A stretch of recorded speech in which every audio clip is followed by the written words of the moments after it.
Assalamu alaikum. Welcome to the lecture series of operating systems. My name is Syed Ali Zamin. इस video series के जितने भी lectures हैं वो इस यूट्यूब चैनल पे अपलोड है। इसका लिंक जो है वीडियो के डिस्क्रिप्शन में गिवन है। इसके अलावा मैं इस फेसबुक पेज पे आपका कोई क्वेश्चन हो आप मुझे मैसेज कर सकते हैं या आप जो भी मेरा अपलोड करता हूँ मैं वीडियोस लेक्चर वो इस फेसबुक पेज पे भी मैं उसका लिंक शेयर कर देता हूँ। इसके अलावा आपका कोई क्वेश्चन हो तो आप मुझे ईमेल भी कर सकते हैं। जो वीडियो लेक्चर होगा उसमें ये फेसबुक का पेज ये है। अगर आप सब्सक्राइब करना चाहते हैं यूट्यूब का चैनल तो उसका ये इस तरह का इंटरफेस गिवन होगा।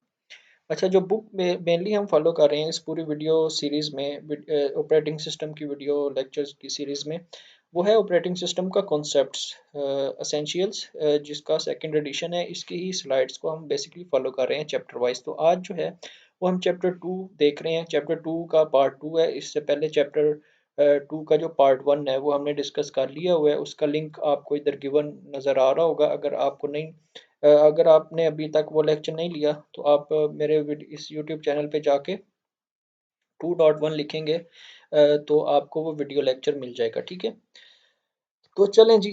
आज का जो वीडियो लेक्चर है उसमें जो हमने डिस्कस करना है वो बेसिकली दो तीन कॉन्सेप्ट्स हैं जिनको डिस्कस करना है, जिसमें हमने देखना है कि सिस्टम प्रोग्राम्स क्या होते हैं, ऑपरेटिंग सिस्टम का डिज़ाइन क्या होता है, उसकी इम्प्लीमेंटेशन क्या होती है। इसके अलावा ऑपरेटिंग सिस्टम का स्ट्रक्चर क्या होता है, ऑपरेटिंग सिस्टम की डिबगिंग कैसे की जाती है, ऑपरेटिंग सिस्टम के सिस्टम जनरेशन क्या होता है, सिस्टम बूट क्या होता है। ये सारी चीज़ें हम आज की वीडियो लेक्चर में डिस्कस करेंगे। सबसे पहले हम देखते हैं कि सिस्टम प्रोग्राम्स क्या होता है। सिस्टम प्रोग्राम ये होता है कि ये हमें एक कन्वीनियंट इन्वायरमेंट प्रोवाइड कर देता है for program development and execution. यानी एक ऐसा इन्वायरमेंट प्रोवाइड करता है जिससे हम प्रोग्राम को एग्जीक्यूट भी कर सकते हैं और प्रोग्राम को डेवलप भी कर सकते हैं। कोई भी आपने प्रोग्राम डेवलप करना है, सिस्टम प्रोग्राम आपको ऐसा इन्वायरमेंट प्रोवाइड कर देता है। सिस्टम प्रोग्राम ऐसा होता है कि आपको यानी ना ऐसा वो ऑप्शंस दे देता है ताकि आप सिस्टम को किसी प्रोग्राम को डेवलप कर सकें।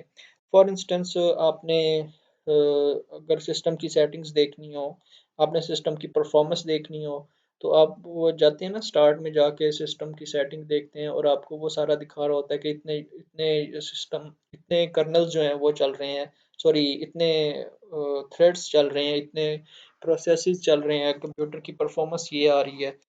इसके अलावा आपको बहुत सारे फीचर्स भी दे देता है। यानी सिस्टम प्रोग्राम ऐसे फीचर हैं जो कर्नल के अलावा है, यानी कर्नल को निकाल के बाकी जो फीचर्स ऑपरेटिंग सिस्टम प्रोवाइड करता है उसको सिस्टम प्रोग्राम्स हम कह सकते हैं।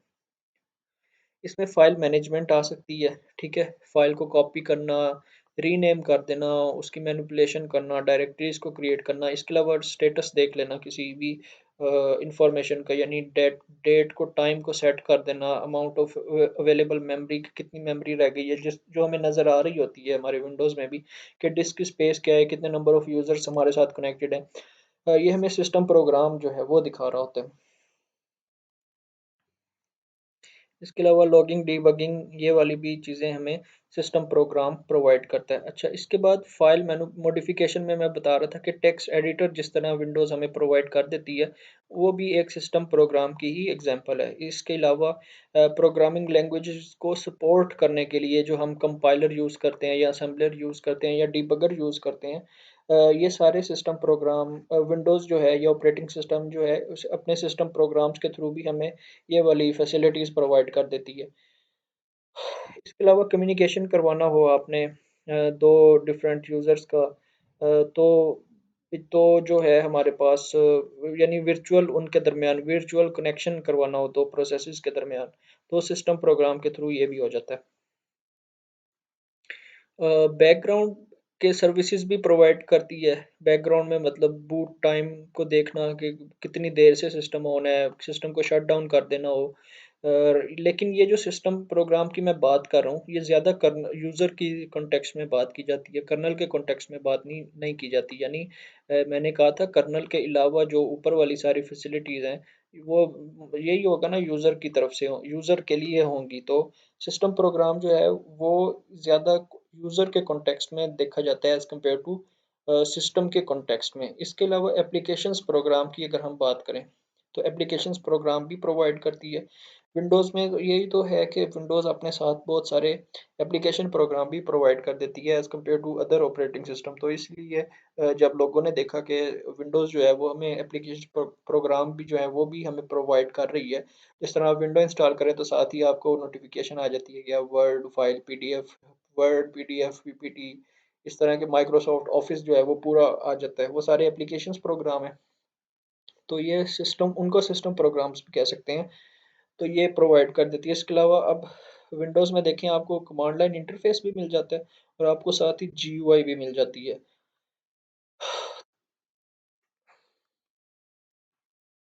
अच्छा, अगर हम अच्छा, जब भी कोई ऑपरेटिंग सिस्टम डिज़ाइन की जाती है या इम्प्लीमेंटेशन उसकी होती है, तो 2 फैक्टर्स को देखा जाता है, 2 साइडों को देखा जाता है, 2 पर्सपेक्टिव होते हैं। एक यूज़र का पर्सपेक्टिव होता है या यूज़र के कॉन्टेक्स्ट में देखा जाता है और एक सिस्टम के कॉन्टेक्स्ट में देखा जाता है। आपने इवन वेबसाइट भी कोई डेवलप करनी है, तो आपने 2 एंगल से देखना होता है। यूज़र के कॉन्टेक्स्ट में कि यूज़र के लिए क्या वो फ्रेंडली है, क्या यूज़र को ईज़ी लग रही है, ईज़ी टू लर्न है, क्या वो रिलायबल है, क्या वो सेफ़ है, क्या वो फ़ास्ट है।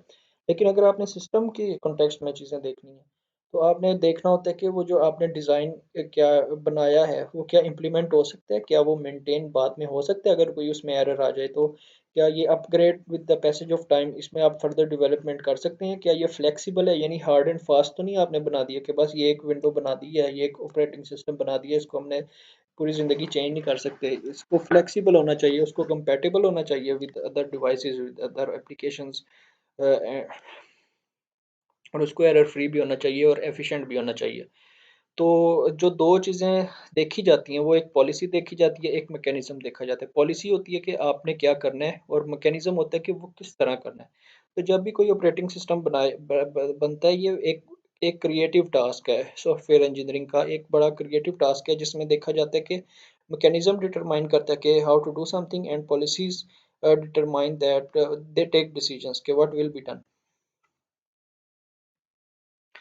तो अगर हम इम्प्लीमेंटेशन की बात करें, तो पहले जो हाई लेवल लैंग्वेजेस होती थी, वो होती थी एल्गो हो गया, पास्कल वगैरह हो गई, जो अब जो है वो इसकी इम्प्लीमेंटेशन सी सी प्लस प्लस में आती है। तो अगर आपने आरटोस की रियल टाइम ऑपरेटिंग सिस्टम की डेवलपमेंट करनी है तो सी या सी लैंग्वेज आपको आती है तो वो इनफ है फॉर दिस डेवलपमेंट पर्पस।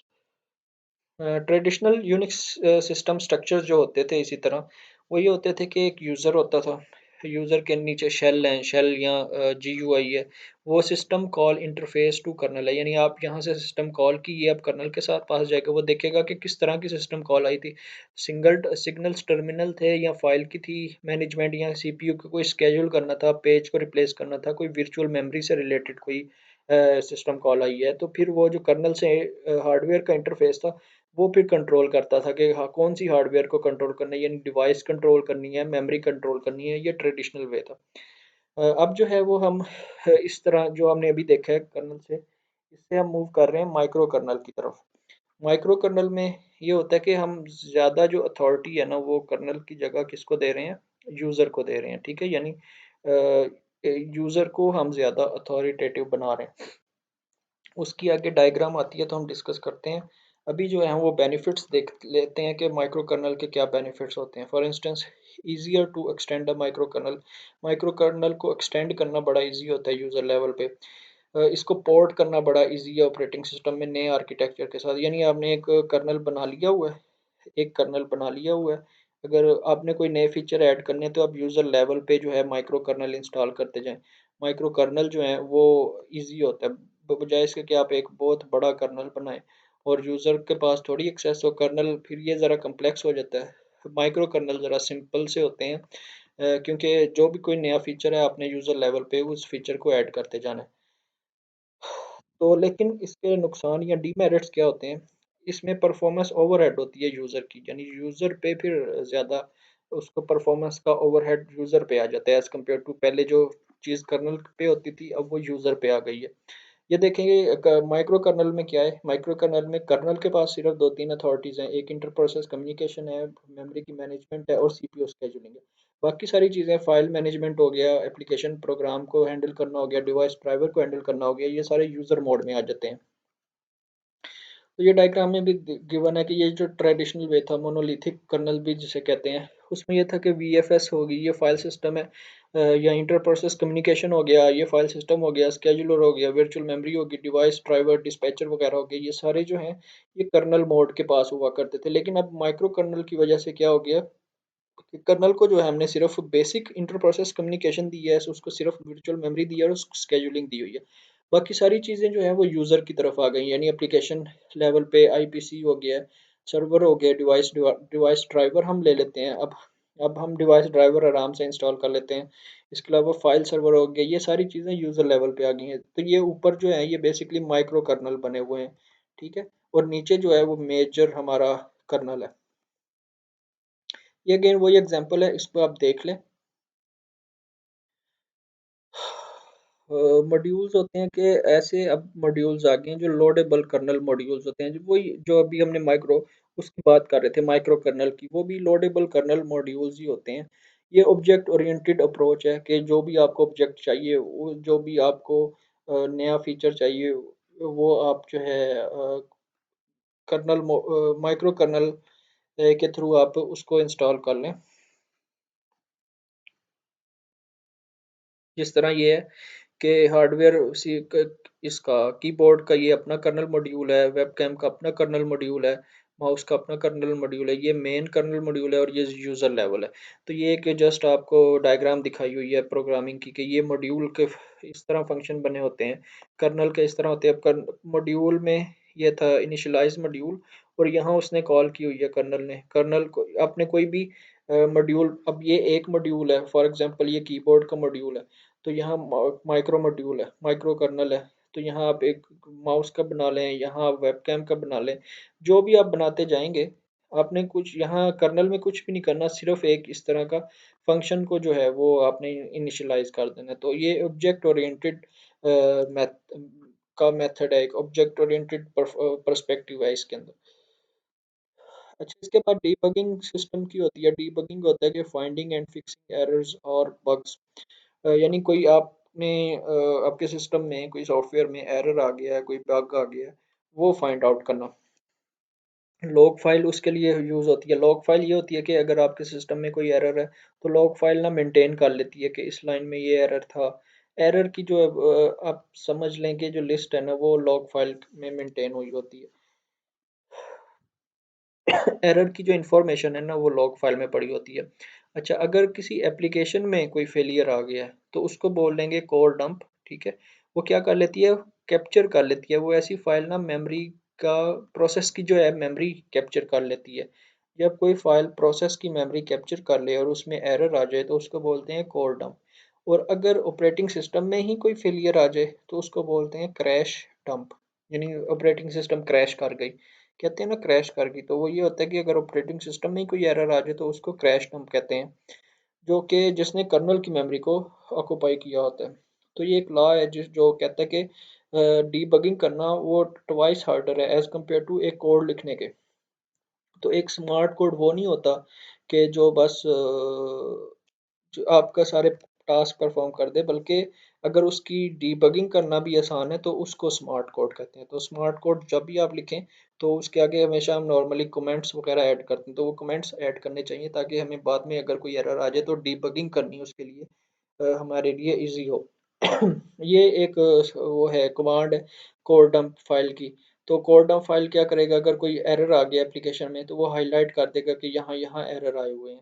इसी तरह अगर क्रैश डंप आ गया तो आपने ये वाली देखी होगी कि ये वाला एरर नॉर्मली आ जाता है। ये विंडोज़ में कोई एरर आ गया तो इस तरह का डिस्प्ले आता है हमारे पास। और अगर आपने किसी अपने सीपीयू की परफॉर्मेंस देखनी है, जो मैं बता रहा था कि प्रोग्राम डिफरेंट सिस्टम प्रोग्राम होते हैं, तो वो ये उसकी एक एग्जांपल ये भी है कि आपने अपने सिस्टम की परफॉर्मेंस चेक करनी है तो वो ये आ जाएगी कि कितने उसमें चल रहे हैं, उसकी टोटल फिजिकल मेमोरी कितनी है, अवेलेबल कितनी है, कैशे ने कितना डाटा ऑक्यूपाई किया हुआ है, कर्नल की मेमोरी कितनी है, उसके अंदर कितने पेजेस हैं और कितने नॉन पेज्ड हैं डॉक्यूमेंट्स, और प्रोसेसेस कितने चल रहे हैं, थ्रेड्स कितने चल रहे हैं। तो ये सारी चीज़ें जो हैं आप ये परफॉर्मेंस ट्यूनिंग में भी देख सकते हैं।